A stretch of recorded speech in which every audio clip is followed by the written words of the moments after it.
नमस्कार, आदाब, बहुत बहुत स्वागत आप सभी का। आप देख रहे हैं खास कार्यक्रम नजर और नजरिया। मैं हूं आपके साथ बुशरा खानम फहद। अब से कुछ ही देर बाद 5 बजे आप एग्जिट पोल सीधा डीबी लाइव पर देखेंगे, इसीलिए आज नजर नजरिया मैं 4 बजे आपके सामने लेकर हाजिर हुई हूं। लेकिन इस सबके बीच बिहार में बड़े पैमाने पर वोटिंग चल रही है और ऐसा लग रहा है कि पहले सारे रिकॉर्ड तोड़ते हुए नजर आ रही है। यानी कि पहले चरण में भी जो वोटिंग हुई थी 65%, उसके भी रिकॉर्ड तोड़ते हुए नजर आ रही है। मैं आपको ये बता दूं कि 3 बजे तक ही 60% से ज्यादा मतदान हो चुका है। 60.4% तक मतदान 3 बजे तक ही हो चुका है। और सबसे ज्यादा मतदान हुआ है किशनगंज में 51.86%। तो आप सोचिए कि कैसे जो पिछली बार का जो मतदान हुआ था पिछले चरण का ही, उसने ही बिहार के अब तक के जितने भी चुनाव हुए हैं उसके तमाम रिकॉर्ड उसने वोटिंग परसेंटेज के तोड़ दिए थे। और अब पहले चरण से दूसरे चरण में लग रहा है कि ये 70% तक जा सकता है। तो इससे साफ तौर पर आप ये समझिए कि जो सरकार है, जो 20 साल से है, क्या वाकई में उसको लेकर इतना उत्साह नजर आएगा? क्या ये वोट बदलाव के लिए है? ज्यादातर विश्लेषकों का ये मानना है और अमूमन ये देखा गया है कि इतने बड़े पैमाने पर बदलाव के लिए ही वोट किया जाता है और बदलाव की एक बयार जो है वो जमीन पर सीधे तौर पर देखने के लिए मिल रही है। यही वजह है कि इस तरह के हथकंडे जो हैं अपनाए जा रहे हैं। ये इल्जाम जो बीजेपी के ऊपर लगाया जा रहा है आरजेडी की तरफ से। ये जो आप तस्वीर फिलहाल देख रहे हैं, वीडियो जो आप फिलहाल देख रहे हैं, इसको ट्वीट किया है आरजेडी ने। आरजेडी ने लिखा है कि देश के आंतरिक सुरक्षा की पूरी तरह से अनदेखी करके अमित शाह बिहार में 1 महीने से डेरा जमाए भाजपा शासित राज्यों से निर्देशित सुरक्षा बल बुलाकर ये सुनिश्चित कर रहे थे कि किसी भी भाजपा के लिए बोगस वोटिंग करवा सके किसी भी हालत में और अपराधी पकड़ा ना जाए। ऐसे लापरवाह और गैर जिम्मेदार केंद्रीय गृह मंत्री के लिए देश के नागरिकों की जान की कोई कीमत नहीं है। उन्हें बस जैसे तैसे सत्ता के दुरुपयोग से धांधली करवाकर चुनाव जीतने से मतलब है। क्योंकि जो तस्वीर आप ये देख रहे हैं उसमें एक शख्स है जो भगवा पगड़ी जो है वो पहने हुए है और वो बताया जा रहा है कि बोगस वोट डाल के भागता हुआ नजर आ रहा है। जो तस्वीर में आप देख रहे हैं ये शख्स, और देखिए पुलिस इसको पकड़ भी नहीं रही है और फिर ये अचानक से भागता है और खेतों में भागता हुआ नजर आता है। पीछे से लोग कहते भी हैं कि पकड़ो पकड़ो, लेकिन इसको पकड़ा नहीं जाता है और ये यहां से भाग जाता है। दूसरी एक और वीडियो है जो आरजेडी ने जो ट्वीट की है। आरजेडी ने दूसरी वीडियो पे दिखा दीजिए। उन्होंने लिखा है कि पूर्णिया विधानसभा के वार्ड नंबर 1 बूथ नंबर 4 पर भाजपाई गुंडों द्वारा वोटिंग डिस्टर्ब की जा रही है और महागठबंधन के पोलिंग एजेंट्स के साथ दुर्व्यवहार किया जा रहा है। सुरक्षा बल मूक दर्शक बने हुए बैठे हुए हैं। तो अभी अब से कुछ देर पहले ही मैं आपको ये बता दूं कि तेजस्वी यादव ने एक वीडियो जारी किया। पहले उन्होंने धन्यवाद किया वोटर्स का, जनता का धन्यवाद किया और उन्होंने कहा कि लाइनों में अगर आप लगे हुए हैं तो आप वोट करके ही लौटिए, लाइनों से बिना वोट डाले आप मत लौटिए। क्योंकि उनका ये कहना है कि कहीं ना कहीं वोटिंग को धीमा किया जा रहा है, वोटिंग को डिस्टर्ब किया जा रहा है और धीमा कराने की पूरी कोशिश की जा रही है ताकि लोग जो वोटर्स हैं जो लाइनों में लगे हुए हैं या जो वोट डालने के लिए जा रहे हैं वो झल्लाकर या परेशान होकर वो वापस चले जाएं। ये इल्जाम जो है वो आरजेडी की तरफ से लगाया जा रहा है और ये कहते हुए तेजस्वी यादव ने अपना एक वीडियो भी जारी किया है। आप समझ लीजिए कि कैसे बीजेपी के माथे से पसीना जो है वो छूट रहा है और इसका अंदाजा आपको इसी बात से लग जाएगा कि जिस तरह से अमित शाह ने वहां पर डेरा डाला हुआ था और फिर दिल्ली में जो कुछ हुआ वो भी आपने देखा। और इस सब के बीच आप ये देखिए कि देश के प्रधानमंत्री, जहां देश की राजधानी और लाल किले जैसे जो इलाका है वहां पर ये ब्लास्ट हुआ है और अब इसको आतंकी ब्लास्ट जो है बताया जा रहा है, आतंकी अटैक जो है इसको बताया जा रहा है।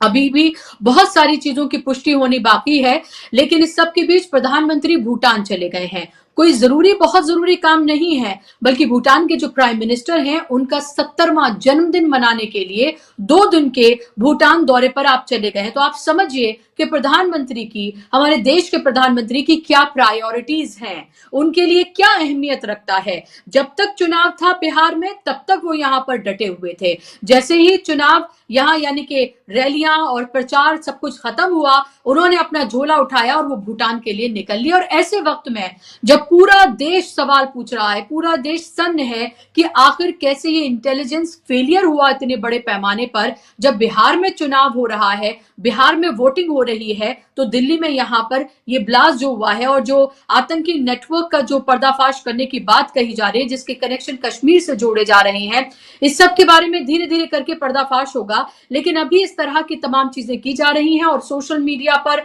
और तमाम जो राइट विंग है वही इसको सांप्रदायिक ध्रुवीकरण करके सांप्रदायिक इसको रंग देने की पूरी कोशिश कर रहे हैं। हालांकि मरने वालों में मुसलमान भी हैं और हिंदू भी हैं, सिख भी हैं और जो घायल हुए हैं उनमें भी तमाम धर्म के लोग हैं। लेकिन आपको पता ही है कि किस एजेंडे के साथ इस तरह का नैरेटिव जो है वो चलाया जाता है, और खासतौर पर जब एक राज्य में चुनाव चल रहे हों तो इसको किसी भी कीमत पर दरकिनार नहीं किया जा सकता है।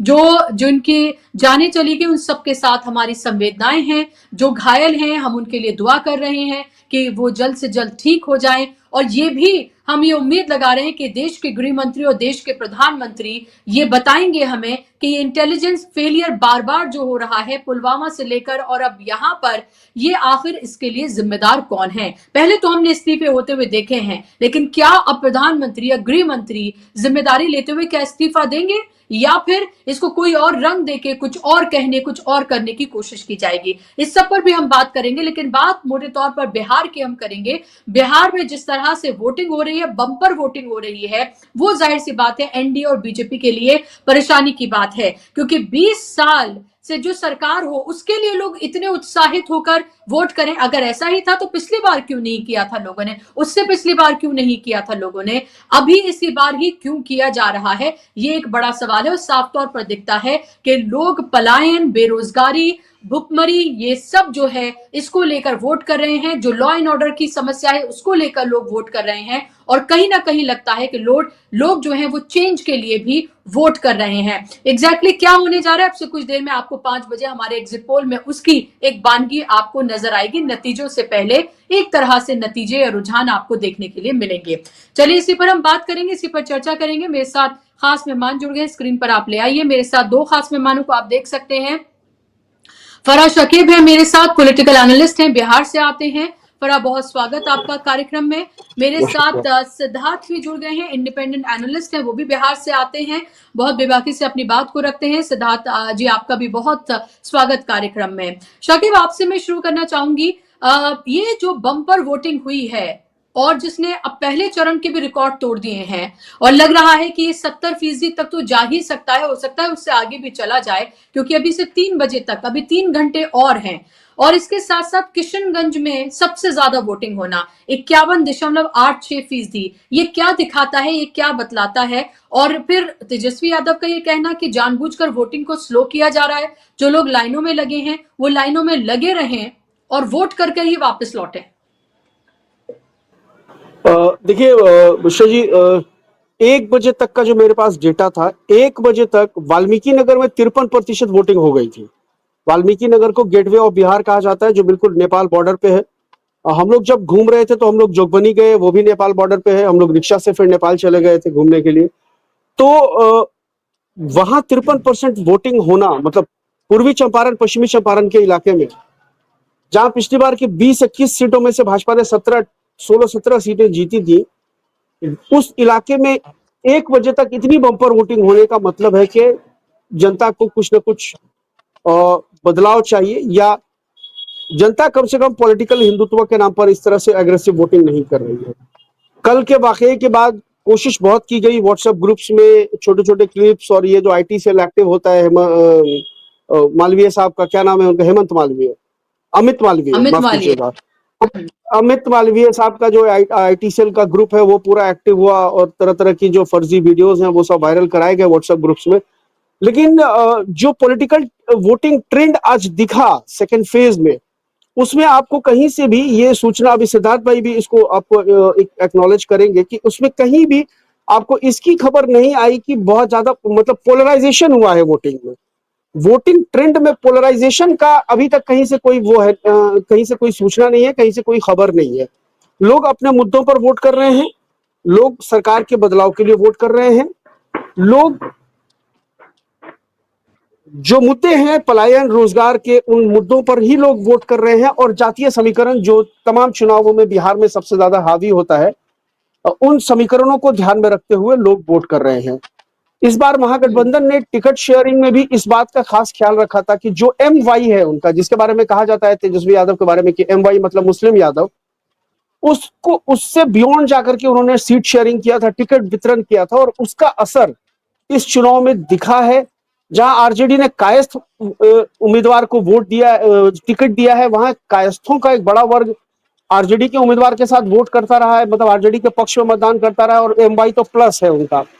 उसी तरह से जहां भूमियार समाज के कैंडिडेट को वोट दिया, टिकट दिया गया है, वहां भूमियार समाज का के लोग जो है वो आरजेडी के लिए वोट कर रहे हैं, और एम वाई प्लस तो है ही। उसी इक्वेशन को ध्यान में रखते हुए जो टिकट वितरण किया गया था तमाम इलाकों में, उसका भी असर देखने को मिला है। और सीमांचल की एक सीट की मेरे पास सूचना है, अररिया की जो अररिया की जो शहरी सीट है, वहां पर जेडीयू की उम्मीदवार है शगुफ्ता अजीम।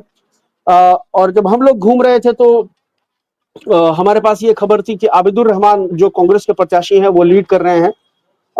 लेकिन आज मेरे पास जो सूचना है वहां पर शायद वो सीट जो है, जेडीयू ने जिन 4 मुसलमानों को टिकट दिया है उसमें से एक मुसलमान जो है वो शगुफ्ता अजीम, वो शायद वो सीट निकाल ले जाएं जदयू की तरफ से, अररिया की सीट। बाकी जगहों पर महागठबंधन के पक्ष में बहुत तगड़ा मतदान हो रहा है। और कांग्रेस सीमांचल के इलाके में पहली बार से बेहतर परफॉर्म करने जा रही है। पिछली बार सीमांचल के इलाके में जो 24 सीटें हैं उनमें से 12 सीटें जो एनडीए जीतने में कामयाब हो गई थी, जिसमें से 8 बीजेपी ने जीता था और 4 जनता दल यूनाइटेड ने जीता था, और 5 ओवैसी साहब की पार्टी जीत गई थी, और 7 पर जो है महागठबंधन ने अपना परचम लहराया था, जिसमें से 5 आरजेडी, एक वीआईपी और एक कांग्रेस जीत पाई थी। लेकिन इस बार वो आंकड़ा आपको 12 जो मतलब 7 जो महागठबंधन के पाले में सीटें थी वो 7 से 17 18 तक जा सकती है। और अगर 7 से 17 18 सीटों तक महागठबंधन सीमांचल में पहुंच जाता है तो आप समझ लीजिए कि तेजस्वी की सरकार को फिर कोई नहीं रोक सकता। क्योंकि पिछली बार सारा देखिए, शाहाबाद, भोजपुर, मगध का उधर आप देख लीजिए, शाहाबाद मगध वाला इलाका है पूरा, इधर आपको मिथिलांचल और चंपारण का इलाका है, और इधर सीमांचल है। तो मगध शाहबाद के इलाके में महागठबंधन को एज है, इधर आपको चंपारण और मिथिलांचल के इलाके में एनडीए को बढ़त मिलती है। लेकिन अंपायर की भूमिका सीमांचल निभाता है। सीमांचल सीमांचल का झुकाव जिधर हो जाएगा उसका पलड़ा भारी हो जाएगा। तो इस बार सीमांचल का बहुत स्पष्ट झुकाव जो है वो महागठबंधन की तरफ दिख रहा है। और बाकी इधर ऐसा नहीं है कि एनडीए बहुत अच्छा, पहले बार से अच्छा परफॉर्म कर रहा है। इसका एनडीए का परफॉर्मेंस इस इलाके में जो मिथिलांचल और चंपारण का इलाका है वहां नीचे होने जा रहा है, जबकि एनडीए महागठबंधन का परफॉर्मेंस जो नवादा और महागठबंधन शाहबाद और वो वाला भोजपुर वाला बेल्ट है उसमें पहले से बेहतर होने जा रहा है। तो ये भी एक बड़ा फैक्टर है।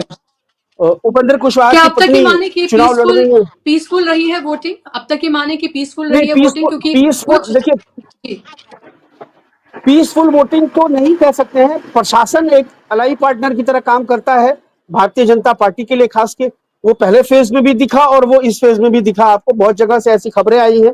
पहले फेज में हमारी सीट पर, हमारे मुंगेर विधानसभा सीट पर मुसलमान वोटरों को परेशान करने की कोशिश की गई। इवन जो आदमी जो सिक्योरिटी इंचार्ज है वो जो है मुस्लिम महिलाओं का नकाब उठा करके वो चेक करता हुआ बताया गया। मैं तो था नहीं यहाँ पर, लेकिन मुझे लोगों ने बताया, और उसके बाद फिर अच्छी खासी मतलब हार्ड टॉक भी हुआ प्रशासन से, और उनको ये बताया गया कि आपके पास कोई राइट नहीं है कि आप किसी का चेहरा देखें या आप आइडेंटिटी कार्ड चेक करें। आइडेंटिटी कार्ड चेक करने की अथॉरिटी जो पोलिंग पार्टी, जो प्रिजाइडिंग ऑफिसर है, अंदर टेबल पे बैठे वहां पर है। आपका काम सिक्योरिटी का है। जैसे कुंदरकी में हम लोगों ने देखा है कि पुलिस वाले आई कार्ड चेक कर रहे थे वोटर्स का, उनके पास वो पावर नहीं है। आपको सिक्योरिटी और लॉ एंड ऑर्डर मेंटेन करने की जिम्मेदारी है पोलिंग बूथ के अराउंड, कि वहां पर कोई गड़बड़ी नहीं हो, वहां पर कोई अराजक तत्व आकर के अराजकता न फैलाए, वहां पर कोई हिंसा नहीं हो। आपके पास इसकी जिम्मेदारी है। आपके पास इसकी जिम्मेदारी नहीं है कि आप वोटर का आई कार्ड चेक करें कि कोई कौन यहाँ का वोटर है, कौन इधर का वोटर है कि नहीं है। वो काम दूसरे लोगों का है, वो अपना काम करेंगे, आप अपना काम करिए। तो इस तरह से आपने अभी एक विजुअल्स दिखाया कि जहां पर जो एक आदमी जो है वो भगवा गमछा लपेटे हुआ है सर पे, और इस तरह से वो वोट करके फिर एकदम से भागता है। तो ये तमाम चीजें तो हैं। लेकिन उसके बावजूद चूंकि वोटर्स बहुत एग्रेसिव थे, और सबसे बड़ी बात यह कि लोगों के अंदर, मैंने ये भी देखा कि लोगों के अंदर में इस बात को लेकर के अवेयरनेस थी और खासकर जब से राहुल गांधी वोटर चोरी की बात कर रहे हैं, और संजय राउत ने एक बयान दिया था महाराष्ट्र चुनाव के बाद कि आरएसएस के पास कम से कम 35 से 40 लाख ऐसे वोटर्स हैं जिनको वो ट्रैवल कराती है, जिस स्टेट में चुनाव होते हैं वहां उनको शिफ्ट किया जाता है। तो इस बार इस चीज को लेकर मैंने बहुत लोगों में अवेयरनेस देखा कि उनको ये ध्यान रखना था कि भाई अब एक बूथ पर 800 से 1200 वोटर होता है और वो सब एक दूसरे को जानते हैं। एक मोहल्ला होता है, एक सोसाइटी होती है, कॉलोनी होती है, गांव में तो लोग दूर दूर तक लोगों को जानते हैं, शहर में लोग एक दूसरे को बहुत दूर दूर तक जानते हैं। तो इस उस बात को लेकर लोगों के अंदर में थोड़ी चेतना थी कि अगर कोई नया चेहरा हमारे वोट बूथ पे दिखता है तो हमको उसकी इंक्वायरी करनी है कि ये अननोन, ये आदमी जो कभी नहीं दिखा है यहाँ पर हमारे इलाके में, ये आज एकदम से पोलिंग बूथ पर कैसे दिख रहा है, तो हम उसकी इन्वेस्टिगेशन करेंगे।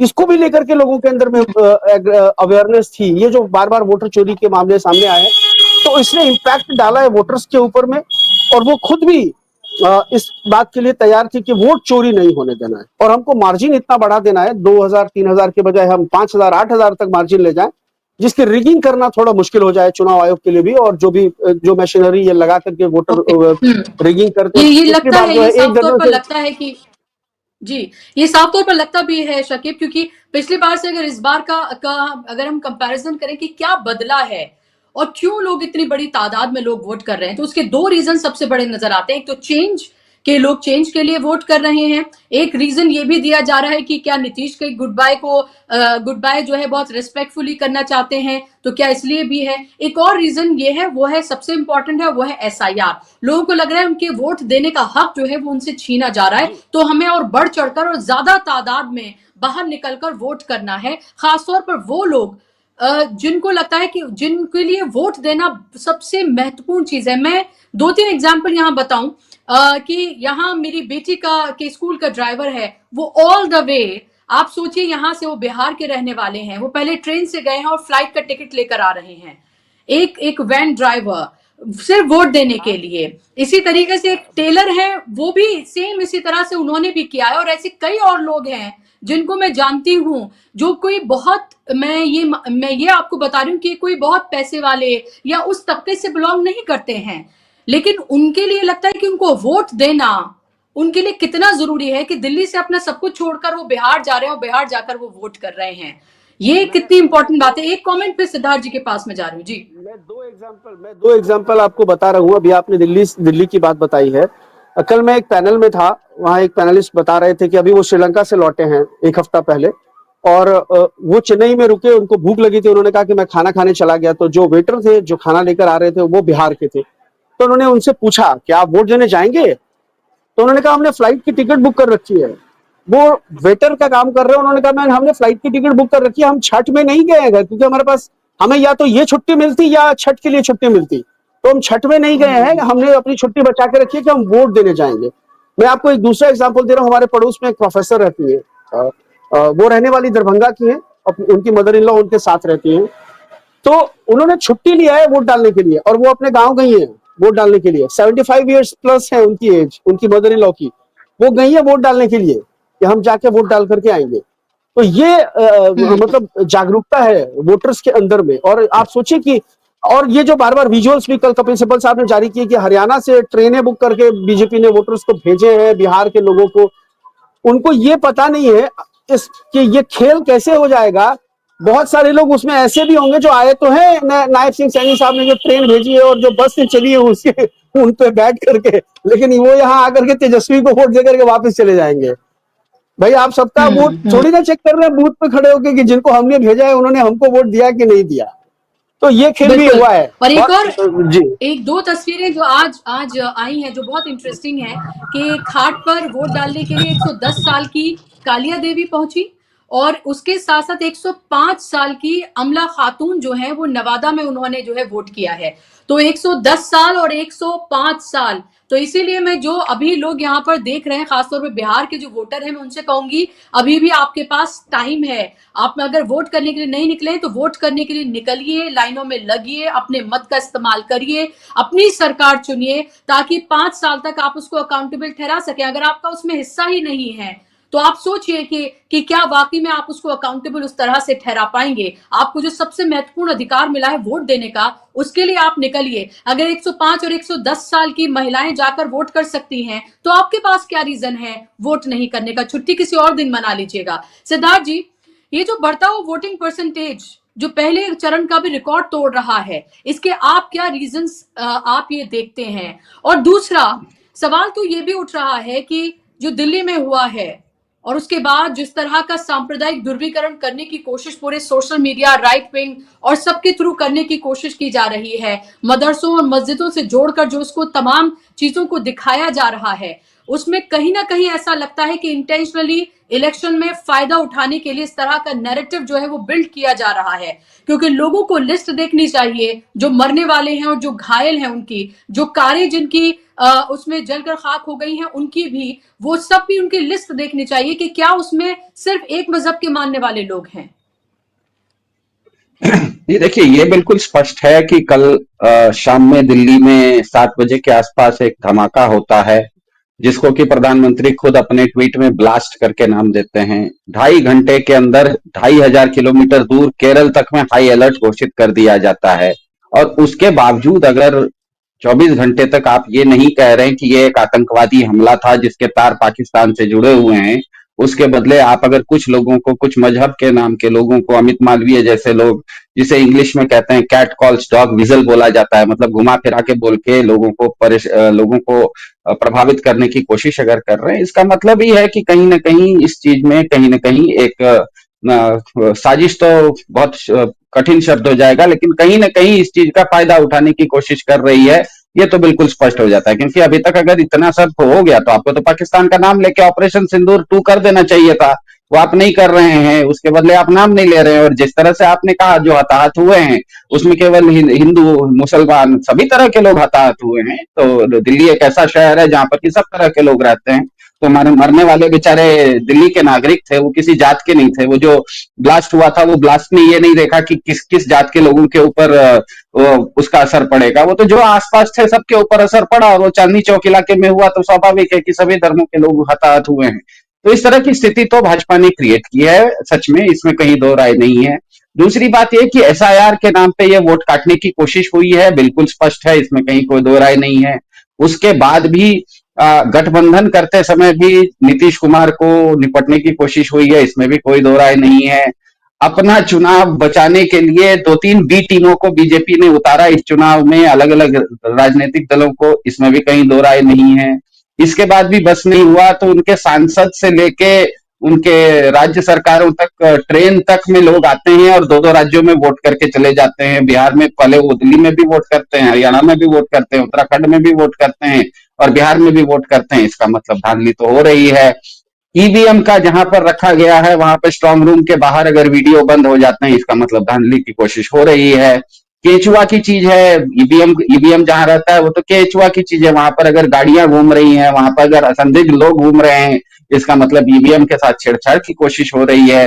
काफी सारे लोग, जिस तरह से आपकी शुरुआत में विजुअल्स दिखाए, कोई भगवा मुरेठा पहन के, पुलिस जब सामने थी तब तो पुलिस ने उसको पकड़ा नहीं, जब वो पुलिस के सामने से गुजर गया उसके बाद पुलिस उसके पीछे भाग रही है। वो तो पुलिस के तरफ आ रहा था, उसी समय पुलिस पकड़ लेती। इसका मतलब यह है कि बिहार के चुनाव को भाजपा ने काफी सीरियसली लिया है और भाजपा और केचुआ मिलके इसको किसी न किसी तरह से अपने पक्ष में घुमाने की पूरी कोशिश की है। लेकिन यह भी अब सच होते हुए दिख रहा है कि जिस तरह से आपने बोला, आपके घर के जो आपके सारथी हैं वो हवाई जहाज से भी जा आके वोट करने की कोशिश कर रहे हैं। जैसे फराज शाकिब साहब ने कहा कि मद्रास में भी, चेन्नई में भी जो बिहार के लोग हैं वो भी बिहार में वोट करने जाना चाह रहे हैं। तो ये भी एक तरफ से बता रहा है कि जनता भी काफी जागरूक हो गई है और वो वोट डालने निकल गई है। अब खेल ये है हमको पूर्वानुमान लगाना कि ये जो ज्यादा वोट देने निकले हैं, ये तो पहले जो मैंने कहा कि भाजपा और केचुआ मिलके वोट को चोरी करने की कोशिश कर रहे हैं, तो वो तो पता है हमको कि वो किस तरफ वोट चोरी होगा, वो तो वोट चोरी किस तरफ होगा वो तो हमें पता है। लेकिन जनता जब बाहर निकली है उसका मतलब क्या है, वो किस पक्ष में इधर या उधर वोट डालने जा रही है, ये एक सबसे बड़ा, जिसे कहते हैं ना इंग्लिश में $1 मिलियन क्वेश्चन है। कि जिस तरह से कल दिल्ली में घटनाक्रम घटा उसके चलते क्या वोटिंग परसेंटेज जो बढ़ती हुई दिख रही है, ज्यादा लोग लाइनों में खड़े हुए दिख रहे हैं, कतार में खड़े हैं, इसका मतलब क्या है कि ये बिहार की जनता किस तरफ वोट डाल रही है। तो देखिए, बिहार ना अपने आप में एक बहुत बड़ा विरोधाभास है। आप कई बार हमें इस कार्यक्रम में बुलाती हैं, कहती हैं कि हम भी बिहार के हैं, बिहार के एक्सपर्ट हैं। सुन के ना कभी कभी हम भी खुद अपने गलतफहमी में हम चले गए कि हम खुद बहुत एक्सपर्ट हैं। उसके बाद देखा कि 4 ठो कैरेक्टर बिहार का ऐसा है, हम बताते हैं। एक कर्ण है, अच्छा था उसने बुरा किया। दूसरा अशोक है, बुरा था उसने अच्छा किया। एक चंद्रगुप्त मौर्य था, सम्राट था, फकीर बन के मर गया। और चाणक्य था, फकीर था लेकिन सम्राट से ज्यादा ताकतवर था। तो इतना विरोधाभास बिहार में है कि हम अपने आप को कैसे एक्सपर्ट कहें। किसी चीज का पूर्वानुमान लगाना बड़ा मुश्किल है।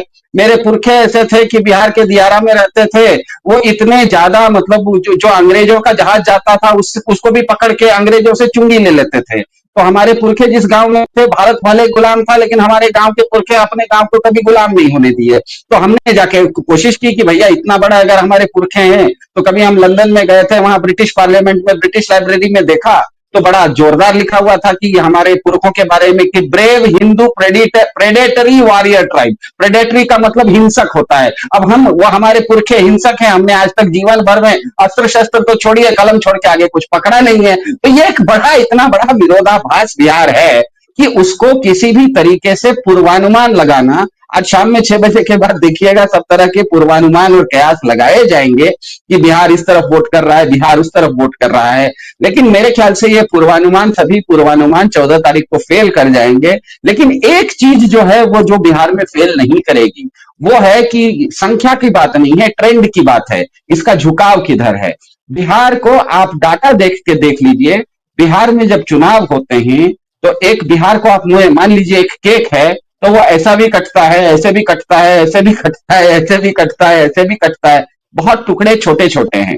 2020 के चुनाव में बिहार में 14 राजनीतिक दलों को वोट आए थे। 14 राजनीतिक दल थे जिनको वोट आए थे। राष्ट्रीय दल तो 2 ही रहते हैं, भाजपा और कांग्रेस, मतलब बाकी 12 दल जो होते हैं वो क्षेत्रीय दल होते हैं। और आपको आश्चर्य होगा कि एक राजनीतिक दल था जिसको 1% वोट आया लेकिन उसको सीट 5% आई। लेकिन एक राजनीतिक दल था जिसको वोट परसेंटेज 6 आया लेकिन उसको सीट 1 ही आई। उदाहरण के लिए AIMIM, पिछले चुनाव में बिहार में उसको केवल 1% वोट आया था लेकिन सीट आ गई उसको 5। दूसरे तरफ एक LJP थी, LJP को पूरे बिहार में वोट परसेंट तो आया 5 लेकिन उसको सीट आई 1। तो बिहार एक ऐसा चीज है, इतना बड़ा विरोधाभास है कि उसको पूर्वानुमान लगाना मुश्किल है। लेकिन एक ट्रेंड बिल्कुल स्पष्ट है कि बिहार में जब भी चुनाव होता है वो राष्ट्रीय दलों के लिए घाटे का सौदा होता है। राष्ट्रीय दलों का वोट प्रतिशत धीरे धीरे बिहार में घटता है, क्षेत्रीय दलों का वोट प्रतिशत बढ़ता है।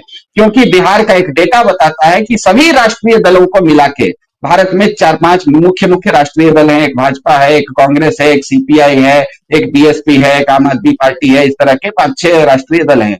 सभी राष्ट्रीय दलों को मिला के बिहार में 30% वोट नहीं मिलता। मतलब बिहार में 10 लोगों में से 7 लोग राष्ट्रीय दलों को वोट नहीं करते, वो क्षेत्रीय दलों को वोट करते हैं।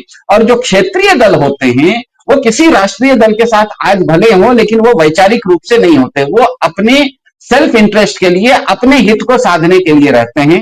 सबसे बड़ा इसका उदाहरण नीतीश कुमार और DMK है। ये दोनों ही पार्टियां ऐसी हैं कि किसी समय में ये वाजपेयी के साथ भी थी, किसी समय में वो मोदी के साथ भी थी, कभी वो उनके खिलाफ भी थी, कभी उनके साथ भी थी। भाजपा के साथ भी रही हैं, भाजपा के विरोध में भी रही हैं। ये DMK और नीतीश कुमार की बात बोलता हूं। तो मेरे ख्याल से तो बिहार जो वोट करता है वो वोट सीधे सीधे करता है क्षेत्रीय दलों को। और 14 तारीख को जब आपके नतीजे निकलेंगे तो यही ट्रेंड आपको दिखने को मिलेगा कि क्षेत्रीय दलों का वोट प्रतिशत और सीट प्रतिशत दोनों बढ़ते हुए दिखेगा। राष्ट्रीय दलों को उस तुलना में वोट शेयर और सीट शेयर नहीं आएगा जिस अनुपात में क्षेत्रीय दलों को आ रहा है। तो कुल मिला के आपको 14 तारीख को ये मिलेगा। अब ये जो ऊंट है, मैंने ये बताया कि ऊंट इस करवट बैठेगा, लेकिन वो इस करवट बैठेगा या उस करवट बैठेगा ये पूर्वानुमान लगाना मुश्किल है। क्योंकि भारत में 3 चीजों का पूर्वानुमान नहीं लगा सकते। फ्राइडे को जो पिक्चर लगी है वो हिट होगी या फ्लॉप होगी पता नहीं। चुनाव का नतीजा क्या होगा, EVM में से या बैलेट में से क्या निकलेगा पता नहीं। और आज का जो क्रिकेट मैच है वो हिंदुस्तान जीतेगा या हारेगा ये भी नहीं पता। तीन चीजें भारत में ऐसी हैं जिसका कि पूर्वानुमान लगाना मुश्किल है। हाँ, ये बता सकते हैं कि ये ट्रेंड जो है ये बिल्कुल स्पष्ट है कि ये बिहार का चुनाव इतना महत्वपूर्ण बीजेपी के लिए था कि उसने अलग अलग अलग अलग कल तक, मतलब चुनाव के एन 12 घंटे पहले तक उसने पूरी कोशिश की कि किसी तरह से ये वोट जो ये चुनाव वो चोरी हो जाए, झुकाव उसकी तरफ आ जाए। वो भी और केचुआ ने मिलके सारे तरह के अच्छे बुरे हथकंडों का इस्तेमाल किया, ये भी सच है। और दूसरी तरफ ये भी सच है कि बिहार की जनता एसआईआर के नाम पे भी गुस्से में थी और जनता इस बार बाहर निकल के वोट कर रही है, ये भी सच है। तो अब जनता ज्यादा महत्वपूर्ण है या भाजपा का तंत्र? लोकतंत्र दो शब्दों का जोड़ होता है, एक लोक और एक तंत्र। संख्या में हमेशा लोक बड़ा होता है, तंत्र भले छोटा होता है लेकिन वो संगठित होता है। भाजपा के पास तंत्र है, उसने तंत्र से लोक को कंट्रोल करने की कोशिश की है। अब लोक तंत्र को अपने कंट्रोल में लेता है या तंत्र के अंडर में लोक है, ये 14 तारीख को पता लग जाएगा, क्योंकि ये स्पष्ट है कि तंत्र ने अपनी पूरी ताकत लगाई थी और आज हम देख रहे हैं कि लोक भी पूरी ताकत लगा रहा है। अब लोक ज्यादा भारी पड़ेगा या तंत्र ज्यादा भारी पड़ेगा, ये 14 तारीख को पता लगेगा। बिल्कुल। और ये डिस्क्लेमर देना हमेशा बहुत जरूरी हो जाता है। जब से हमने ये देखा है मध्य प्रदेश, हरियाणा, महाराष्ट्र और इसके साथ साथ लोकसभा का चुनाव, जो एक्सपेक्ट किया गया था या जो लग रहा था उससे बिल्कुल विपरीत उसके नतीजे सामने निकल कर आए। तमाम तरह के एग्जिट पोल, तमाम तरह के विश्लेषकों के विश्लेषण, तमाम चीजें जो हैं, तमाम एनालिसिस जो हैं वो धरे के धरे रह गए और फिर बाद में पता चला कि ये तो जो जनता का के वोट है उसकी ठगी की गई, चोरी की गई और वोट चोरी करके और बोगस वोटर्स पड़वा के और अलग अलग तरीके आजमा कर इस इलेक्शन को दरअसल उसकी डकैती की गई है। तो क्या बिहार में ये डकैती मुमकिन है? क्या बिहार में डकैत क्या इतना शातिर है कि वो इस तरह से उसने डकैती के लिए पूरी एक साजिश अपनी रची है कि पता भी ना चले और हो भी जाए? क्या ये है या फिर इस बार जनता जो है वो हावी होती हुई नजर आ रही है? और सवाल ये भी है कि क्या ये जो बड़ा हम ट्रेंड देख रहे हैं, जो इतिहास रच रहा है बिहार वोटिंग परसेंटेज में, क्या इसको इस तरह से भी देखा जाए कि जब आप किसी को सप्रेस करते हैं, आप किसी को दबाते हैं, किसी के अधिकार को आप दबाते हैं, तो वो और बड़ी तादाद में बाहर निकल कर या और इस तरह से अपने अपने जो अधिकार हैं उसके बारे में वो बात करता हुआ नजर आ रहा है? क्या बिहार ऐसा ही करता हुआ? क्या शाकिब आप ये मानेंगे कि हरियाणा, महाराष्ट्र, मध्य प्रदेश से क्या बिहार अलग है? क्योंकि एसआईआर यहां कराया गया, एक अलग तरीके की वोट चोरी की गई, ये कहना है विपक्ष का, और तमाम तरीके से बाकायदा तौर पर एक तरह का कि वीडियो उन्होंने बनाया है, ये स्टिंग ऑपरेशन कर रहे हैं या कुछ भी कह लें, पवन खेड़ा ने लिफ्ट में जाकर उन्होंने दिखाया कि कैसे वहां पर जो सीसीटीवी कैमरा है उस पर बाकायदा तौर पर पेपर लगाया गया है। तो ये सब किया जा रहा है, अधिकारियों के साथ मीटिंग की जा रही है, अमित शाह ने वहां पर डेरा डाला हुआ था, यानी कि हर चीज का इस्तेमाल तो वहां पर किया जा रहा है। और बीजेपी जैसी पार्टी से इलेक्शन जीतने के लिए वो कुछ भी कर सकती है, इसको भी नकारा नहीं जा सकता। लेकिन क्या आपको लग रहा है इस सब पर भारी पड़ रहा है जनतंत्र? जनता पार्टी इलेक्शन लड़ने के लिए तमाम साम दाम दंड भेद जो अपनाती है, वो उसमें कहीं कोई मतलब कोई अजूबा या कुछ आश्चर्यजनक बात नहीं है, कुछ अनएक्सपेक्टेड नहीं है। लेकिन साथ साथ ये जरूरी है ये बता देना दर्शकों को कि जनता ने अपनी तरफ से पूरी ताकत लगा ली है कि उनका मैंडेट चोरी ना हो, उनकी मैंडेट की रिगिंग ना की जाए। एसआईआर ऑब्वियसली एक टाइप ऑफ वोट चोरी है, इसमें कोई शक नहीं है। 0.1% का भी शक नहीं है कि एसआईआर क्यों किया गया है। और आज एसआईआर के नतीजे सामने आए हैं। एसआईआर के नतीजों में ये हुआ है कि कई ऐसे लोग जो जीवंत रूप से मिले हैं, जिन्होंने कहा है कि उन्होंने लोकसभा चुनाव में वोट डाला था, इस चुनाव में वो वोट नहीं डाल रहे हैं क्योंकि उनका लिस्ट में नाम नहीं है। उनको किस कैटेगरी में उनका नाम हटाया गया है? डेथ की कैटेगरी में हटाया गया है, परमानेंटली शिफ्टेड की कैटेगरी में हटाया गया है, डुप्लीकेसी में हटाया गया है, घुसपैठिया बोल के हटाया गया। क्या रीजन है उसका उनको नहीं पता है। ये तो सामने दिखा है, छपरा में दिखा है, हम लोगों से भी। मुजफ्फरपुर से जब हम लोग बूथ पर लाइव कर रहे थे तो डीबी लाइव के लिए, तो वहां भी लोगों ने, एक साहब आए, उन्होंने कहा कि हमने तो वोट दे दिया लेकिन हमारे घर में हमारे 3 भाई हैं, उनका वोट नहीं बना, वोटर लिस्ट में नाम नहीं आया। हमने पूछा उनसे कि आपने लोकसभा चुनाव में वोट दिया था? बोले हाँ, हम सब लोगों ने दिया था, लेकिन अभी तीनों भैया का हमारे नाम नहीं आया। तो ये तो खेल हुआ है, इसमें कोई शक नहीं। लेकिन जनता ने भी अपनी तरफ से कोई कोर कसर नहीं छोड़ी भारतीय जनता पार्टी को जवाब देने में, अपने वोट की ताकत से। और यही वजह है कि आज जनता इतने आप जिस तरह से आप बता रही हैं 105 साल 110 साल के लोग भी जो आमतौर पे थोड़ा उदासीन रहते हैं वोट देने को लेकर के, अपनी सेहत को लेकर के, उनको मैं अपनी बात आपको बता रहा हूँ, मेरे जस्ट घर के सामने एक घर है, हम लोगों ने बचपन में उनकी गोद में खेला है, वो अब बिस्तर से उठ नहीं पाती हैं, उनको अगर डॉक्टर के यहाँ जाना होता है तो उनको गाड़ी में बैठने में 5 मिनट का टाइम लग जाता है। वो जाकर के उन्होंने वोट अपना पोल किया है, उनको ले गए उनके बेटे उठा करके रिक्शे पर, उन्होंने जाके वोट पोल किया है।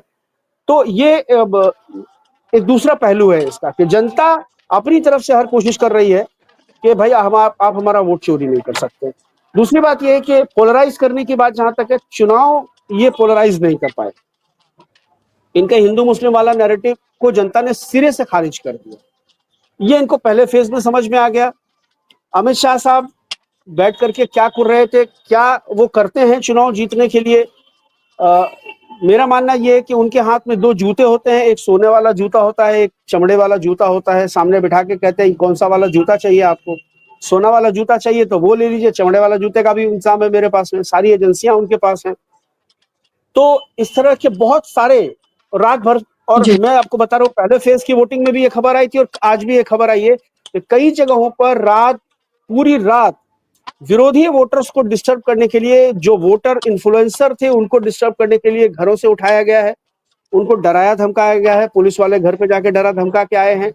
पिछले बार की तो कई सारे विजुअल्स तक सामने आए हैं बूथ के करीब कि भाई वीडियो लोगों ने बना के सोशल मीडिया पे डाला है कि देखिए किस तरह से यहाँ पुलिस वाले आके हम लोगों को धमका रहे हैं, किस तरह से ये। तो वो एक अलग एपिसोड चल रहा था, लेकिन साथ में जनता का उत्साह, जनता के वोट देने की शैली, उस पर कोई फर्क नहीं पड़ रहा था। जनता अपना जेन्युइन वोट जो है वो हर हाल में कास्ट करना चाह रही थी। अब जनता ने किसको कास्ट किया ये तो ऑब्वियसली जैसे सिद्धार्थ भाई कह रहे हैं कि 14 तारीख को पता चलेगा। अलबत्ता एग्जिट पोल में अभी बता देता हूं आपको, एग्जिट पोल में गोदी मीडिया का एग्जिट पोल आप देखेंगे तो उसमें 150 से 170 सीटें एनडीए को दिखाई जाएंगी, महागठबंधन को 70 से 80 सीटों के बीच में रखा जाएगा। ये एक पैटर्न उन्होंने सेट कर दिया है। पहले भी जो ओपिनियन पोल में दिखाया था वही एग्जिट पोल में भी दिखाया जाएगा, है ना। तो ये तमाम चीजें हैं, लेकिन जो एग्जिट पोल हमारा होगा, हम लोग ग्राउंड रिपोर्ट करके आए हैं और मुझे लगता है कि जो एग्जिट पोल हमारा होगा रिजल्ट उसी के आसपास आपको 14 तारीख को दिखेगा, इसमें कोई शक नहीं है। तो वो वोटिंग बिल्कुल। और आपने क्योंकि जिक्र किया है इसलिए एक बार फिर से मैं अपने दर्शकों को ये बता दूं कि आप हमेशा डीबी लाइव की एग्जिट पोल को आप बहुत ज्यादा पसंद करते हैं। जो रिजल्ट डे होता है तो आप एग्जैक्ट पोल जानने के लिए भी हमारे साथ बड़े पैमाने पर आप जुड़ते हैं। तो अगर आपको क्रेडिबल आपको चीजें देखनी है, क्रेडिबली आपको ये देखना है कि एग्जिट पोल किस तरह का है और क्या नतीजों से पहले एक तरह से नतीजे और रुझान अगर आपको देखने हैं तो आज 5 बजे से आप डीबी लाइव के साथ जरूर जुड़िएगा।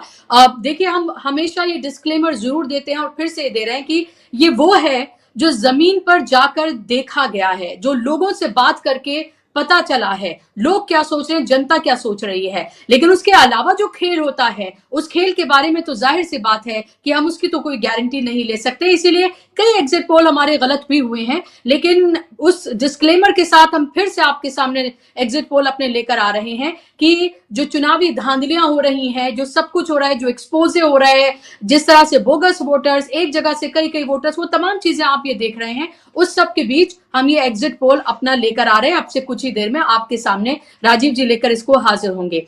और लेकिन सवाल यही कि सिद्धार्थ जी के पास में जाऊं जी। हमारे अभी जस्ट जब मैं शो में था तो राजीव जी का फोन आया था कि जुड़ना है। मैंने कहा मैं 5 बजे से कहीं और बिजी हूँ। सिद्धार्थ भाई एक बात आपको मैं बता देता हूँ, शाहरुख खान के फिल्म को लेकर के मैं पहले से प्रेडिक्ट कर देता हूँ कि वो बम्पर हिट जाएगी, बाकी का नहीं पता है। लेकिन सिद्धार्थ जी के पास में जाऊं शाकिर, ये खासतौर पर सीमांचल का जो इलाका है वो हमने देखा कि इस बार जो सेकंड फेज की वोटिंग हो रही है उसमें बहुत महत्वपूर्ण है। आपने कल मुझसे कहा था कि ये बट नहीं रहा है, लेकिन क्या वोटिंग में भी वही ट्रेंड आपको देखने के लिए मिल रहा है? क्या आपको लग रहा है कि किसी तरह का कोई बिखराव नहीं है? अक्सर हमने ये भी देखा है कि एक रात पहले एक तरह का एक कंसेंसस बनता है, एक तरह का एक ऐलान भी किया जाता है, अलग अलग मीडियम से इस बात को पहुंचाया जाता है कि भाई आप अपने वोट को बटने ना दें। लेकिन जाहिर सी बात है मुसलमान भी कोई भेड़ बकरी नहीं है, उनकी भी अपनी अपनी अकल है, सलाहियत है, वो जिस तरह से जिसको चाहे वोट करना चाहे, कि हर कोई ये सोचे कि यकमुश्त होकर वो एक जगह कर रहे हैं। लेकिन क्या देख रहे हैं आज आप, क्या आपके पास रिपोर्ट है ग्राउंड से? नहीं, देखिए सीमांचल को लेकर तो मैंने आपको बताया कि एक सीट पर मुझे जहां तक इन्फॉर्मेशन है, अररिया की सीट जो है वहां पर जेडीयू को लीड है। मुसलमानों ने जेडीयू को वोट, शगुफ्ता को वोट किया है, बेसिकली जेडीयू को वोट नहीं किया है, क्योंकि जो उनके मौजूदा विधायक आबिदुर रहमान है कांग्रेस से, उनके खिलाफ एंटी इनकम्बेंसी, उनके खिलाफ लोगों में गुस्सा है, इसलिए वो वहां अपना स्थानीय विधायक बदलने के लिए उन्होंने शगुफ्ता को वोट किया है। बाकी कहीं मुसलमानों के वोट में कोई बिखराव नहीं हुआ है, वो इंटैक्ट रहा है महागठबंधन के पक्ष में। बाकी तमाम, और सीमांचल की 24 सीटों के बारे में मैं आपको बता दूं, 24 में से लगभग 22-23 सीटों पर इंटैक्ट है मुसलमान।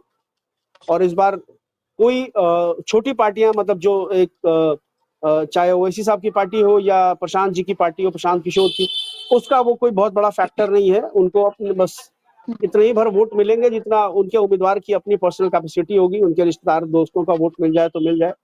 लेकिन लड़ाई बेसिकली एनडीए वर्सेस महागठबंधन है, और लोग जो है वो इस बार मुख्यमंत्री बदलने के लिए वोट कर रहे हैं। अपना विधायक चुनने से ज्यादा उनकी प्रायोरिटी मुख्यमंत्री बदलने को लेकर के लिए। जी बिल्कुल। सिद्धार्थ जी, ये क्या आपको लग रहा है कि ये जो इस बार बिहार का जो हम चुनाव देख रहे हैं, ये पहले से बहुत डिफरेंट जो है इस बार नजर आ रहा है? बहुत सारे ट्रेंड्स है जो बताते हैं कि चुनाव पहले से अलग है। ये चुनाव जाहिर सी बात है मुख्यमंत्री चेंज करने का ये चुनाव है। लेकिन क्या आपको लगता है नीतीश की कोई एक तरह से सिंपैथी का भी क्या ये चुनाव है? क्या आखिरी चुनाव आपको लगता है एक तरह का गुड बाय, कोई गिफ्ट देने के इरादे में है? और क्या आपको ये भी लग रहा है कि सबसे ज्यादा नुकसान चिराग पासवान और भारतीय जनता पार्टी, इन दो पार्टियों को सबसे ज्यादा होने जा रहा है? मेरे ख्याल से इस चुनाव में अगर हम देखें तो बिहार में थोड़े से मुद्दे, शुरुआत में तो मुद्दे काफी महत्वपूर्ण हुए, लेकिन बाद में ये चुनाव धीरे धीरे मुद्दों से हट गया, और मुद्दों से हट के वो एसआईआर पे आ गया। बिहार में हमें पता है बहुत सारे विषय हैं। मुख्य रूप से बिहार की दो समस्याएं हैं, एक है पलायन और दूसरा है अपराध, बढ़ता हुआ अपराध। इन दोनों मामलों में बिहार भारत में अव्वल है। सबसे ज्यादा पलायन भी भारत में बिहारियों का होता है और सबसे ज्यादा अपराध भी बिहार में होता है। उसके दो उदाहरण हैं। एक तो अगर मोदी सरकार खुद कह रही है कि उन्होंने 12,000 ट्रेनें छठ के लिए बिहारियों के लिए लगाई, तो कभी हमने ये नहीं सुना कि 12,000 ट्रेनें किसी गुजरातियों के लिए लगाई, कभी ये नहीं सुना कि 12,000 ट्रेनें तमिलनाडु से लगाई, सिर्फ बिहार से लगाई। इसका मतलब ही है कि बिहार से पलायन हो रहा है, ये भाजपा सरकार भी मान रही है। और दूसरा, जिस तरह से मोकामा में हमने घटनाक्रम देखा कि भाजपा का ही उम्मीदवार है, भाजपा का ही समर्थित उम्मीदवार है, वो सवर्ण है, वो किसी अवर्ण की हत्या कर देता है, ऐसा वहीं की भाजपा का ही पुलिस कहती है और उस उम्मीदवार को वो गिरफ्तार कर लेती है। इसका मतलब अपराध बढ़ रहे हैं। तो अपराध और क्या कहते हैं आपका पलायन, ये दोनों बहुत महत्वपूर्ण विषय बिहार के लिए मुद्दों के रूप में थे। लेकिन मुझे लगता है कि पिछले 2 फेज में जब चुनाव जिस समय हो रहे थे, उस समय इन मुद्दों से हटके बिहार ने थोड़े से अलग विषय को लेके इस बार को वोट दिया है। बिहार 2,500 साल से बिहार में एक डीएनए, बिहार का लोग बहुत बार मोदी जी डीएनए की बात करते हैं। बिहार का देखिए डीएनए एक है, वो है 2,500 साल पुरानी एक परंपरा है, जिसमें कि ग्राम गणराज्य होते थे। मतलब बिहारी के साथ एक बहुत बड़ी दिक्कत ये होती है, वो किसी दूसरे की बात बहुत सुनता नहीं है। बिहारी ना, उसके घर के सामने राजधानी एक्सप्रेस भी जा रही है तो कहता है कि अगर मंत्री के लिए राजधानी एक्सप्रेस स्टेशन में रुकेगी तो मेरे घर के सामने भी रुकेगी, वो चेन पुलिंग कर लेता है। मतलब बिहारी के साथ दिक्कत यह है कि वो किसी अथॉरिटी को नहीं मानता। अंदर से बिहारी एक तरह का रिबेल होता है। बिहारी अंदर से क्योंकि रिबेल होता है, वो किसी अथॉरिटी को नहीं मानता। ऐसे में कोई गुजरात से आए और कहे कि हम बिहार के लोगों को बहाकेंगे कि तुमको कैसे चलना है, तो मेरे ख्याल से बिहार इस बार वोट कर रहा है थोड़ा बहुत इस विषय को लेके। तो मेरे ख्याल से घाटा ज्यादा बीजेपी का होगा। बीजेपी का जो स्ट्राइक रेट है, वो पिछले बार जिस तरह का स्ट्राइक रेट था, वो स्ट्राइक रेट इस बार बीजेपी का नहीं होगा। एलजेपी को मेरे ख्याल से घाटा नहीं होगा, क्योंकि पिछले बार उनको सीटें बिल्कुल नहीं आई थी, एक ही सीट आई थी। तो मेरे ख्याल से एलजेपी अपनी सीटों की बढ़ोतरी करेगा। जेडीयू भी अपनी सीटों की बढ़ोतरी करेगा और आरजेडी भी अपनी सीटों की बढ़ोतरी करेगा। कहीं न कहीं कांग्रेस भी अपनी सीटों की बढ़ोतरी करते हुए दिख रही है। लेकिन इन सभी पार्टियों की जो बढ़ोतरी है, उसमें घाटा होते हुए मुझे दिख रहा है बीजेपी का। मुझे आश्चर्य नहीं होगा कि जनस्वराज और आम आदमी पार्टी भी इस चुनाव में एक बहुत बड़ा फोर्स बन के तो नहीं, लेकिन खेल में कहीं ना कहीं ये लोग भी पिक्चर में रहेंगे, ऐसा मुझे लग रहा है। क्योंकि फिर से मैं कह रहा हूं, बिहार जो वोट करता है वो क्षेत्रीयता पर वोट करता है। और इस बार एक चीज जो बिहार में बिल्कुल एकदम स्पष्ट रूप से उभरते हुए दिखी, जो कि इससे पहले बिहार में नहीं दिखती थी, वो है मेरे ख्याल से शायद आपके कुरान शरीफ में कहा गया, इज्तिमाई शऊर कहा जाता है, मतलब उसको कलेक्टिव कॉन्शियसनेस कहा जाता है, सामूहिक इच्छा शक्ति। सामूहिक इच्छा शक्ति बिहार दिखा रहा है, ऐसा मुझे लग रहा है इस बार। जो कि सामान्य रूप से बिहार इस तरह के एक मुश्त होके सभी बिहारी एक ही तरफ जा रहा हो, इस तरह का दिखता कम है, लेकिन इस बार वो दिखते हुए दिख रहा। अब ये किसके लिए जा रहा है? वो अपनी अस्मिता के लिए जा रहा है, किसी के हाँकने पर जा रहा है? क्योंकि हमें पता है गुजराती बिहारियों को हाँक रहे हैं। अब बिहारी उनके हाँकने पर, उनके कहने के अनुसार जा रहा है, या रिबेल होने के कारण रिवोल्ट करके उसके खिलाफ विद्रोह करके अपने मन से एक रास्ता बना रहा है, ये देखने वाली बात है। लेकिन फिर से मैं कहूंगा, नतीजा बिहार का किसी भी तरफ आए, क्षेत्रीय दल लाभ में रहेंगे और राष्ट्रीय दलों का उस अनुपात में राष्ट्रीय दलों को घाटा होगा। क्षेत्रीय दल को लाभ, सभी कोई भी क्षेत्रीय दल हो उसको लाभ होते हुए मुझे दिख रहा है। और आपने देखा होगा कि ये तक खबर चलवाई गई कि मुकेश सहनी जो हैं वो एनडीए के संपर्क में हैं, और फिर आके उन्होंने कहा, बाकायदा तौर पे कहा कि मैं केस करूंगा उस चैनल पे। उसी चैनल का रिपोर्टर फिर उनके पास जाता है और कहते हैं कि मैं उस चैनल पे जो है वो केस करूंगा। जी, क्योंकि बीच में एक हवा उठ गई थी पूरे बिहार में, और हमें पता है, शाकिब साहब इस चीज को जानते हैं, जेडीयू ने अपने केडर्स को ये मैसेज दे दिया था बिल्कुल स्पष्ट रूप से कि जहां जहां मेरे कैंडिडेट हैं वहां पर तो उसको जिताओ, लेकिन जहां पर मेरे कैंडिडेट नहीं है वहां पर बीजेपी को वोट दोगे तो तुम्हारे ही नेता नीतीश कुमार को ही निपट देगा, इसीलिए तुम दूसरे क्षेत्रीय दलों को वोट डालो। तो एक बिहार में बहुत स्पष्ट संदेश, जिसको कहते हैं ना, लोगों के बीच में लफाजी चल रही थी, बहुत स्पष्ट लफाजी, कि लालटेन ही तीर है और तीर ही लालटेन है, इस तरह की बात बिल्कुल स्पष्ट रूप से चल रही थी। तो उसको काउंटर करने के लिए बीजेपी के पास कुछ नहीं था, तो उसने मुकेश सहनी जो कि उनके साथ हैं, ऐसे ही मतलब एक हवा उड़ा दिया कि वो तो चुनाव के बाद एनडीए में आ जाएंगे। अच्छा, अगर मुझे बताइए, मुकेश सहनी चुनाव के बाद एनडीए में आ सकते हैं, तो नीतीश कुमार चुनाव के बाद महागठबंधन में क्यों नहीं आ सकते? दोनों तो उतना ही संभव है। दोनों में बड़ा कौन है? मुकेश सहनी को जितनी सीट आएगी, और मुकेश सहनी जितनी सीटों पे लड़ रहे हैं, उतने सीटों से अगर वो उठा के वो एनडीए में आ सकते हैं चुनाव के बाद, तो नीतीश कुमार को तो मुकेश सहनी से ज्यादा सीटों पर लड़ रहे हैं, वो ज्यादा सीटें जीतने वाले, तो वो भी तो संभव है कि नीतीश कुमार उनको छोड़ के इनके साथ महागठबंधन में आ जाए। तो इसीलिए फिर मैं कह रहा हूं, बिहार को समझना, मैं ईमानदारी से कहता हूं, बिहारी होते हुए भी मैं क्लेम नहीं कर सकता हूं कि मैंने बिहार को समझा है। बहुत मुश्किल है, काफी विरोधाभास है। लास्ट कमेंट, नीतीश के इधर पाला पलटने कितने चांसेस देखते हैं आप शाकिब? क्या आपको लगता है वो बीजेपी से बेहतर वो प्रेफर करेंगे कि वो तेजस्वी को एक तरह से गिफ्ट देते हुए चले जाए, या अभी भी उनकी मुख्यमंत्री बने रहने की ख्वाहिश जो है वो इतनी ज्यादा है कि इन्हीं टर्म्स पे वो कोई बात करेंगे? मान लीजिए, फर्ज कर लीजिए 1 मिनट के लिए, क्योंकि लगता है ऐसा नहीं है कि महागठबंधन को बहुत जरूरत पड़ेगी, लेकिन फर्ज कर लीजिए कि अगर ऐसी जरूरत है तो। देखिए, नीतीश जी अगर मुख्यमंत्री बनने की ख्वाहिश रखते हुए भी महागठबंधन में आना चाहेंगे तो उनके लिए दरवाजे खोले गए। देखिए, एक बहुत बुनियादी चीज समझ लीजिए, मैं एक बुनियादी चीज आपको बता देता हूँ। तेजस्वी को मुख्यमंत्री बनने की कोई जल्दी नहीं है। तेजस्वी अभी 36 साल के हैं। तेजस्वी के पास बहुत लंबा राजनीतिक करियर है। तेजस्वी 36 साल में नहीं बनेंगे, 40 साल में बनेंगे, 41 साल में बनेंगे। नीतीश जी के पास टाइम नहीं है। नीतीश जी की ये अंतिम राजनीतिक पारी है, एक बार और सही। लेकिन लालू और नीतीश, इन दोनों की आपसी सहमति है कि बिहार की पॉलिटिक्स की कमान या तो लालू के हाथ होगी या नीतीश के हाथ होगी, ना बीजेपी के हाथ रहेगी ना कांग्रेस के हाथ रहेगी। ये सिद्धार्थ भाई आपको जो बार बार कह रहे हैं ना रीजनल पार्टी, तो ये रीजनल पार्टीज की आपसी अंडरस्टैंडिंग भी होती है। तो नीतीश को अगर ये लगेगा कि बीजेपी का मुख्यमंत्री बन जाएगा तो नीतीश तेजस्वी को मुख्यमंत्री बनाना ज्यादा बेहतर तरीके से पसंद करेंगे बजाय भाजपा के मुख्यमंत्री का समर्थन करने के। और इन्होंने धक्का मुक्की करने की कोशिश की तो फिर तो मतलब कोई ताकत नहीं नीतीश जी को रोक पाएगी। अगर नीतीश जी की सहमति से, एक चीज समझ लीजिए, बिना नीतीश जी की सहमति के भाजपा का मुख्यमंत्री जब तक नीतीश जी मौजूद हैं बिहार में नहीं बनेगा। और धक्का मुक्की करके अगर इन्होंने कोशिश की कि हम नीतीश जी को हटा देंगे तो नीतीश जी के रास्ते जो है वो 14 फीट एक अन्य मार्ग से लेकर 10 सर्कुलर रोड के बीच की जो 14 फीट की सड़क है उसको पार करने में नीतीश जी 14 मिनट नहीं लगाएंगे। और वहां तो लालू जी ओके बोलते ही रहते हैं। लालू जी की और नीतीश जी की बॉन्डिंग ये है, मैं आपको बता देता हूँ विशा जी, कि मीसा भारती की जब शादी हो रही थी, लालू जी मुख्यमंत्री थे और नीतीश जी विपक्ष में थे, तब जब वो गए थे उनके घर, मतलब मीसा की शादी में जब नीतीश जी शामिल होने पहुंचते हैं और वो अपनी रस्म अदायगी के बाद जब वापस होने लगते हैं तो लालू जी उनका हाथ पकड़ लेते हैं और कहते हैं कि बेटी को विदा किए बिना तुम कैसे चले जाओगे। और जब तक मीसा की रुखसती नहीं होती है तब तक नीतीश जी वहां बैठे रहते हैं। तो ये बॉन्डिंग जो है और चचा भतीजा के बीच आप देखिए कि पूरे पूरे चुनावी कैंपेन को आप देखिए, तेजस्वी से लेकर राहुल के, राहुल गांधी ने एक शब्द नीतीश कुमार के खिलाफ नहीं बोला है। तेजस्वी यादव ने आलोचना भी की है तो उन्होंने कहा है चचा अचेत अवस्था में है, चचा को हाईजैक कर लिया इन लोगों ने।